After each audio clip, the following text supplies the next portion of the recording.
Bine ați venit, dragilor din Zodia Vărsător, oriunde v-ați afla în această lume. Suntem din nou împreună la o nouă lectură pentru următoarea săptămână a lunii mai, mai precis, perioada cuprinsă între 11 până pe 17 mai. Așa că, dragilor, toți cei care aveți nu doar soarele, ci și luna, Venus sau poate ascendentul în Zodia Vărsător, această lectură este de asemenea și pentru voi. Desigur, dragilor, nu uitați, este o lectură general colectivă, așa că vă rog să luați decât ceea ce va rezona cu voi. Și cum să nu pot începe această lectură, sau cel puțin nu înainte de a vă mulțumi tuturor celor care sunteți în permanență aici lângă mine, care mă susțineți prin like-urile voastre, prin comentariile voastre frumoase și prin fiecare gând bun care vine din partea voastră, așa că mii de mulțumiri tuturor. Cei care vă aflați poate pentru prima dată aici pe canal, vă urez bun venit, iar dacă la finalul acestei lecturi simțiți că ați rezonat sau pur și simplu v-a plăcut, nu ezitați, dragilor, abonați-vă. În felul acesta nu veți pierde niciuna din lecturile mele, cum de-al minteri nu uitați de susținere prin intermediul like-ului și al hype-ului sau al steluților, nu știu cum fiecare le spune într-un mod diferit, dar este un nou instrument din partea YouTube-ului pentru noi creatorii de conținut, în așa fel încât voi să vă puteți manifesta aprecierea și sprijinul față de mine în cazul de față. Toate aceste lucruri sunt gratuite, așa că unicul lucru necesar este decât dorința și plăcerea fiecăruia dintre voi. Acum, trecem la energia voastră generală pentru această nouă săptămână de mai și avem conectează-te cu Gaia. Gaia este mama pământ, da, în mitologia veche și celtică, cred, și care ne vorbește foarte mult de un moment în care voi vă reconectați foarte profund cu natura, cu organismul vostru, cu energia asta primordială a vieții. Aș spune că este o săptămână importantă în care voi ar trebui poate să vă opriți așa un pic din toată agitația în care poate sunteți sau agitația din jurul vostru, în așa fel încât să vă ancorați un pic mai mult în lucrurile simple, în acele lucruri simple, reale, asta vă ajută foarte mult, poate să vă vindecați de anumite răni, fie ele emoționale, mentale, sau pur și simplu vă aduce un anumit echilibru. Mai degrabă aș spune, energia acestei cărți, de fapt, te îndeamnă sau te învață să te așezi, să respiri, și să simți că faci parte din tot ceea ce există. Este un îndemn practic pentru voi, dragilor, de a ieși poate în mijlocul naturii, de a merge desculți prin iarbă, să simțiți nisipul sub picioare, pământul, să creați această conexiune care echilibrează energiile și care ne aduce acea stare de bine. Așa că dacă aveți ocazia în această săptămână, nu știu, să mergeți în mijlocul naturii, să stați la umbra unui copac, să priviți marea, să priviți un râu curgător, să, așa cum am mai spus, să mergi desculți, să simți natura, lucrul ăsta chiar vă poate ajuta foarte mult în reîncărcarea bateriilor și în a vedea lucrurile mult mai clar. Sau poate chiar asta e dorința unora dintre voi, pur și simplu să vă rupeți un pic de tot zgomotul ăsta cotidian.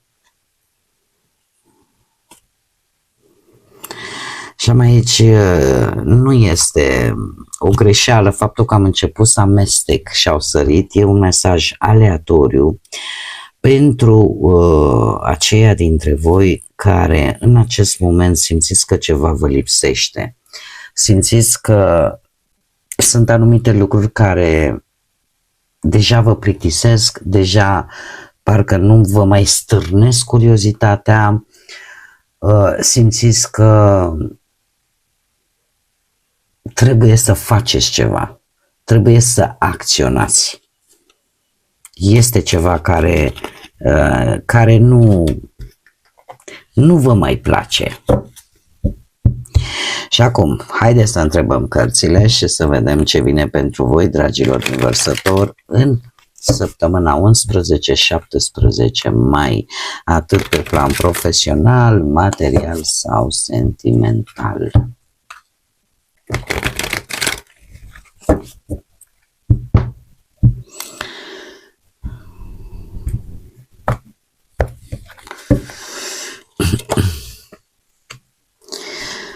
Și avem forța, avem zodia leu, un 2 de cupe, un rege de bâte, zodii de foc, dragilor.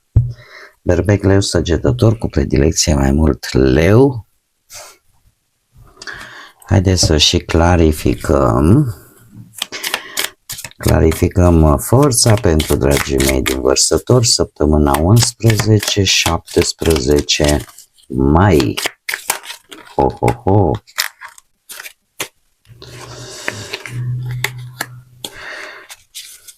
Clarificăm doiul de cupe.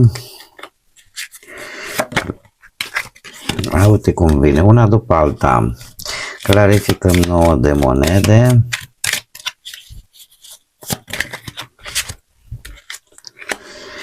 Și surpriza săptămânii. Bun.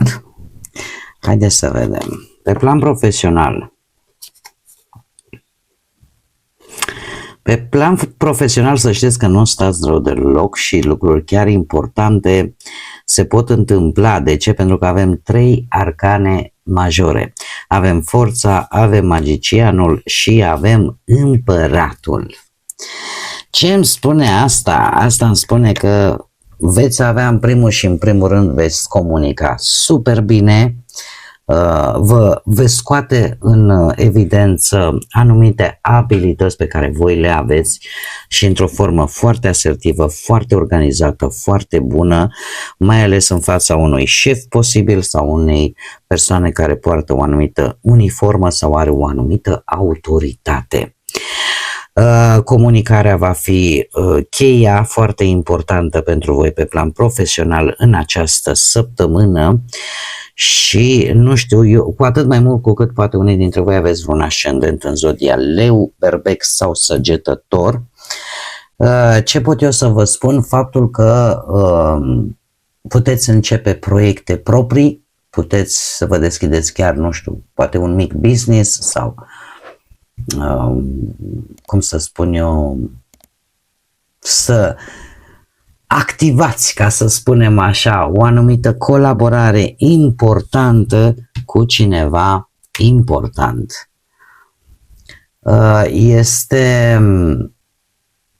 în felul acesta puteți prelua conducerea unor proiecte, puteți să vă organizați o anumită echipă foarte bună, puteți să vă organizați foarte bine sarcinile altora sau chiar ale voastre, puteți stabili termene foarte clare pentru, cum să spun eu, vis-a-vis de anumite contracte.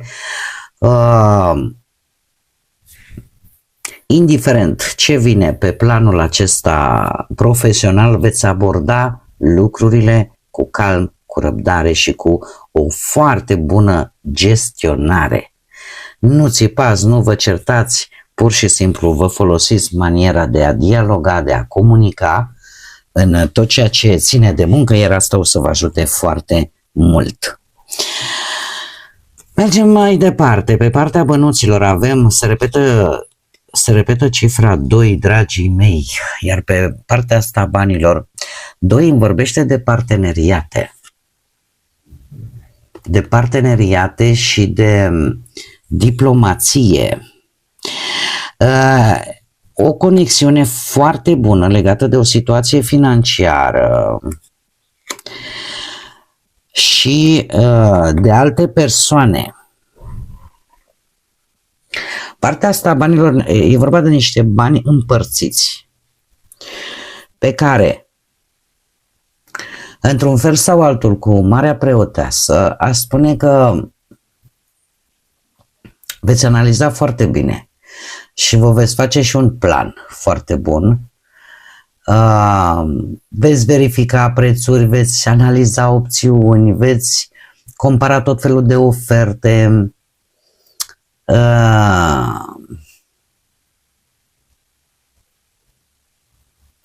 Aveți un anumit instinct în această săptămână și parcă simțiți intuitiv așa că ceva pare un pic prea riscant.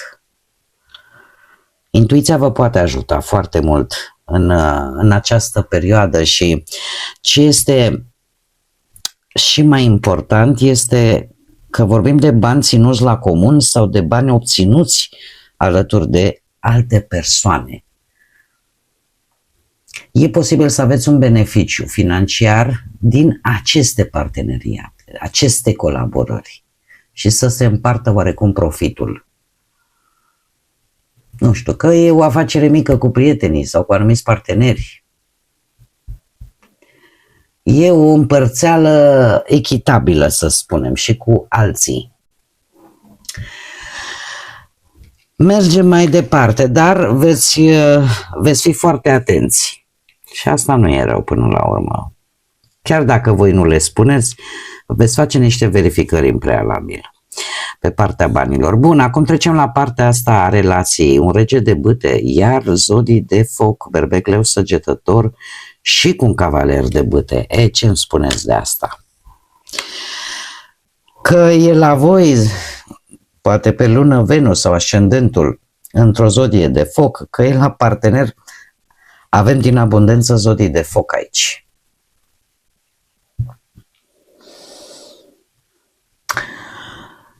Asta îmi zice că există foarte multă pasiune, foarte multă atracție fizică între voi. Aș spune că nu duceți lipsă de chimie între voi, ci din contră aș spune că e chiar foarte multă atracție puternică, energie sexuală, pasională. Sunteți foarte activi în această săptămână. Dar, pentru că există un dar, ori sunteți amândoi foarte independenți, ori amândoi reacționați foarte rapid, foarte impulsiv.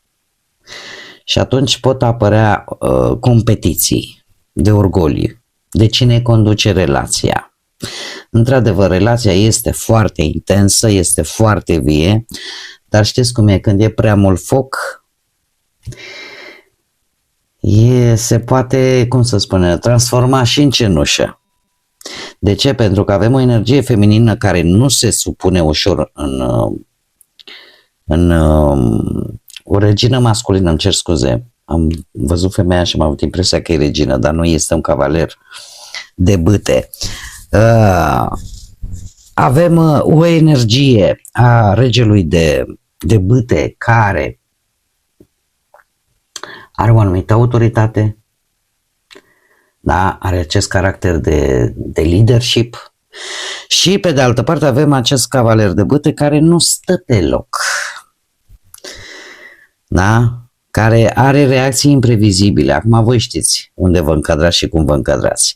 Așa că da, pentru voi în această săptămână relația este pasională, este magnetică, sunteți doi parteneri puternici, dar în același timp independenți, există atracție, dar ritmul poate fi ușor instabil sau impulsiv. Așa că aici trebuie să aveți un pic de grijă, că prea mult foc, cum am mai spus, poate face și rău, nu numai bine. Pentru cei singurei, un 9 de monede și un 2 de spade. Voi, dragilor, vreți să obțineți ceva la nivel personal important pentru voi în această săptămână. Cu acest 9 de monede spune că e o perioadă în care voi vă simțiți bine așa cum sunteți. Da? Nu simțiți o anumită presiune de a avea neapărat o relație sau o viață stabilă în viața voastră. Da? Sunteți, vă oferiți singurei așa propriul confort, propria satisfacție, totuși asta nu va dura foarte mult. De ce? Pentru că cu acest 2 de spade lucrurile ori vă indică pe voi ca și cum încă nu sunteți pregătiți să vedeți clar de fapt cum stau lucrurile pe partea asta sentimentală și încă refuzați să vedeți o anumită realitate vis-a-vis de o situație romantică. E posibil să negați, să nu vreți să alegeți, poate între două persoane. Și să aveți această tendință de a vă proteja, să zicem, emoțional, mai ales dacă ați avut și vreo experiență dificilă și să mergeți pe ideea, știi ce, mi-e bine așa cum sunt.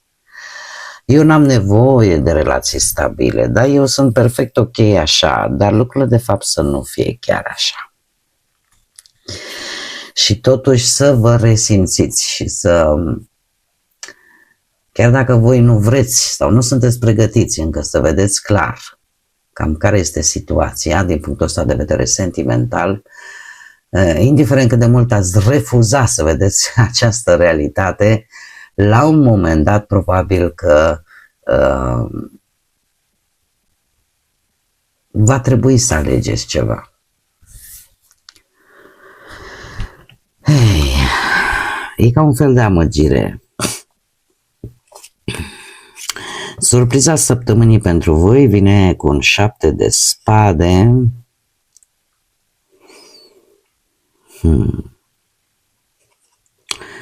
2 de bâte și pusnicul. Asta îmi vorbește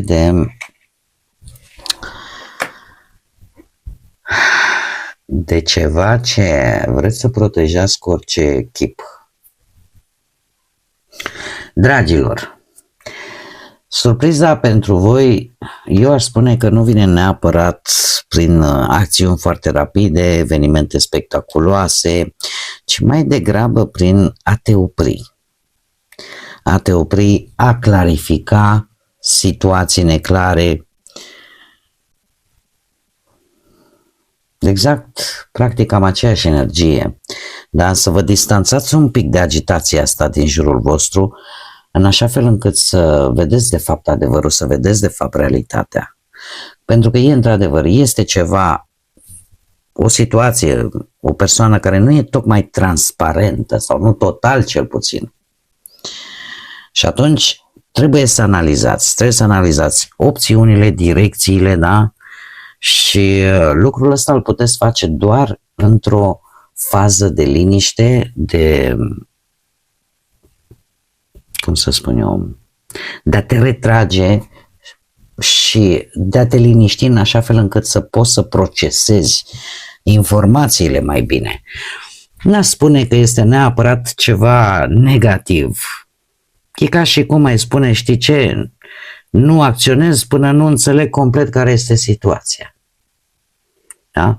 Așa că în această săptămână pot apărea situații neclare, incomplete, care pur și simplu te vor determina să te retragi un pic pentru a analiza corect direcția, problema, obstacolul, înainte de a lua o decizie. Haideți să vedem acum și uite ce interesant, că vi se deschide poarta viziunii și avem revelații, profeție, semne, sens, apariții. Exact cum am mai spus, ceva, simți că ascultați-vă intuiția în această săptămână, am văzut-o și aici, conectați-vă cu ceea ce este de multe ori, cu ceea ce este simplu, ceea ce este la îndemâna fiecăruia. Avem tendința, oamenii în general, nu neapărat la voi, să ne complicăm viața foarte mult, foarte mult și răspunsul să fie atât de simplu,